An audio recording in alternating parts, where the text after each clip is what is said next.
reversal of form that we'd already got onto. There is in IBM, for example, a phrase that information overload produces pattern recognition. Now, this is the kind of reversal I mean. When you give people too much information, they instantly resort to pattern recognition as in other words, to structuring the experience. New awarenesses of our time. Pattern recognition. One of the peculiar new awarenesses of our time. You can't actually see whether, yeah, there it is. It starts with this chart. You all know this chart. This is the chart of how fast is the amount of information in the world growing, right?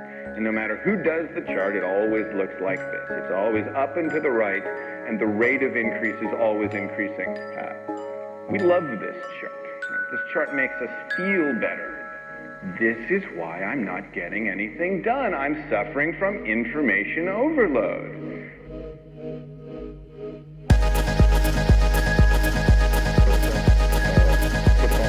Pertaining it as a pattern across.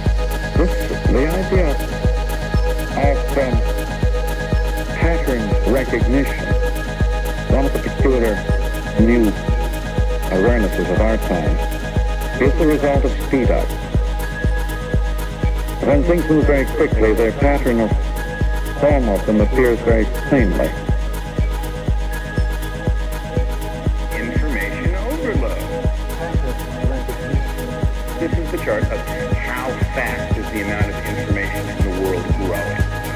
And no matter who does the chart, it always looks like this. It's always up and to the right, and the rate of increase is always increasing. Information overload. Gutenberg, in the events of movable type, injected for the first time into life outside university information abundance. Right? By the 1500s, the cost of producing a book had gotten so cheap, and the volume of book being produced had gotten so large that an average literate citizen could have access to more books than they could read in a life. So ye old information overload is actually a problem of fairly ancient problems. But the other problem that Gutenberg introduced into intellectual life was a problem of risk. Right? If you owned a printing press, you could make money if people bought your books, but you could lose money if people don't buy it. And since you had to print the books in advance, right, you were taking on all the risk of whether or not those books would sell. This is the problem of publishing. And so the economic solution was pretty simple. Make the publisher responsible for filtering for quality. Now, there's no obvious reason that someone who's good at running a printing press also ought to be good at figuring out what books to print. But the economic logic of print in advance, then sell at high upfront cost, and then recoup when you reach the people. That economic logic meant that the word publishers come to mean two things, right? People who decide what to publish and people who do the publishing. That a lot of media revolutions between Gutenberg and now, by the middle of the 20th century, we had recorded music and movies, we had radio and television. But the curious thing is, all of those other media types had the same economics, right? Whether it was a printing press or a TV tower, it cost me a lot of money to get started. And so I had to filter for quality. Pattern recognition.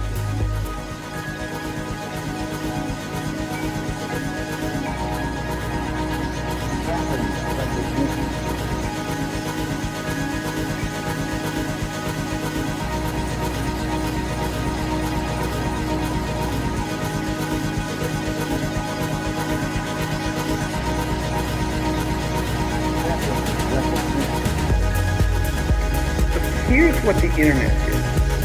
It introduced for the first time post-Gutenberg economics. The cost of producing anything by anyone has fallen through the floor, famously.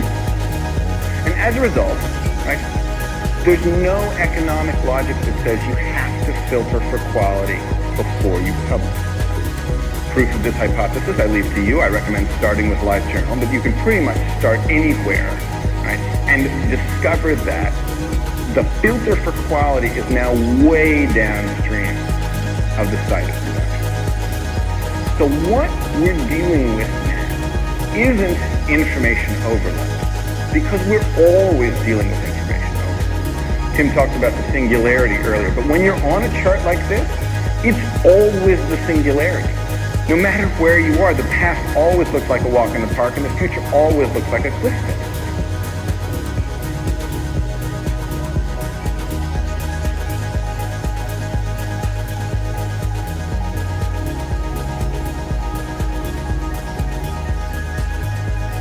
Thinking about information overload isn't actually describing the problem, and thinking about filter failure is.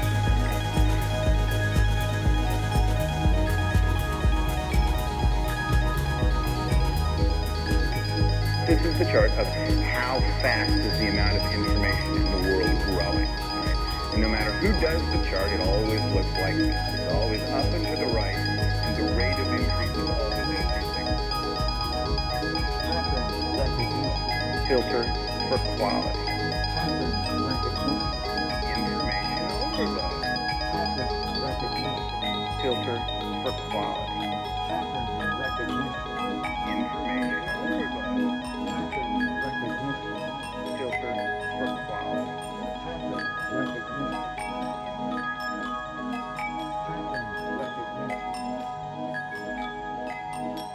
This has something to do with a lot of the confusions of our world. The idea of pattern recognition, one of the peculiar new awarenesses of our time, is the result of speedup. When things move very quickly, their pattern of form of them appears very plainly.